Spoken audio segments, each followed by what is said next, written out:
মা, শর্মি কাল তোমার সঙ্গে দেখা করতে আসবে। অনেক দিন ধরেই এখানে আসার কথা বলছে।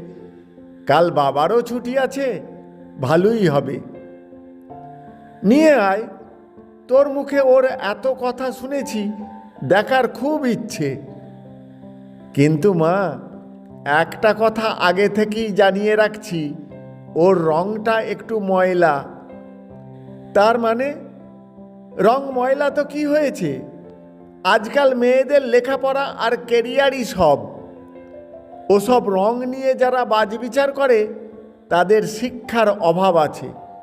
শর্মি আইটি সেক্টরে তোর সঙ্গে চাকরি করছে, তোর চেয়ে কোন অংশে পিছিয়ে? আমি তো ভেবেছিলাম তুমি বলবে একটা ছেলের বউ কোথায়, ভাবলাম একটু ফর্সা হবে। ছেলের কান ধরে মায়াদেবী বললেন, মায়ের সঙ্গে ইয়ার্কি?